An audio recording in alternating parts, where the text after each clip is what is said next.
Welcome back to ABC News Live. First, the CDC says a so-called nightmare drug-resistant bacteria is on the rise. A new report from 2019 and 2023, it shows from those years, NDM-CRE infections in the U.S. surged by 460%. And the CDC says they are both hard to detect and treat. ABC News medical correspondent Dr. Lok Patel is here to break it down for us. So, Dr. Patel, what is an NDM-CRE infection, and why is there such a big surge? You know, that name NDM-CRE is a scientific way of describing why this bacteria earned the moniker nightmare bacteria, because it produces an enzyme, a molecule that gives it resistance to most of our strongest antibiotics. And these infections are mostly happening in healthcare settings, but as you mentioned, cases have gone up about 460%. 2019 to 2023, likely from a combination of limited testing and awareness, but also from gaps in infection control.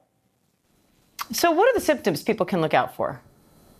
You know, there are no specific symptoms related to NDM-CRE because this bug can infect and cause UTIs, pneumonia, wound infections, can even get into your blood and cause sepsis. But kind of the big clinical sign that we're looking for is that people might get these infections and they're not getting better, or their lab tests are coming back and they are resistant to all of our traditional antibiotics.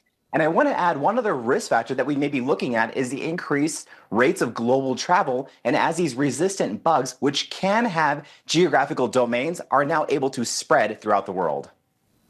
The CDC says this is hard to treat. So what happens if you do get one of these infections?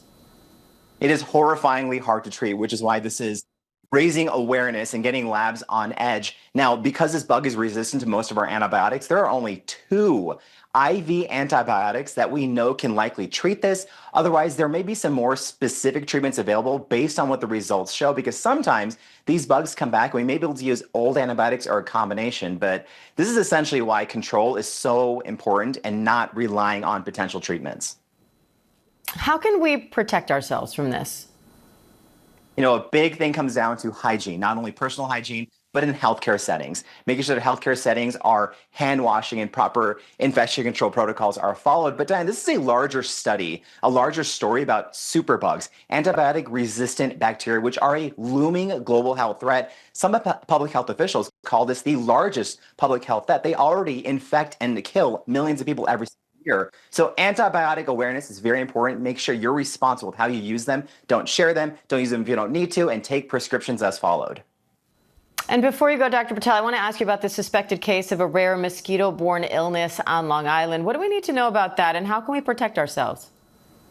This is a suspected case, Diane, of chikungunya, a tropical disease which may not be so tropical as these mosquitoes are present in the United States.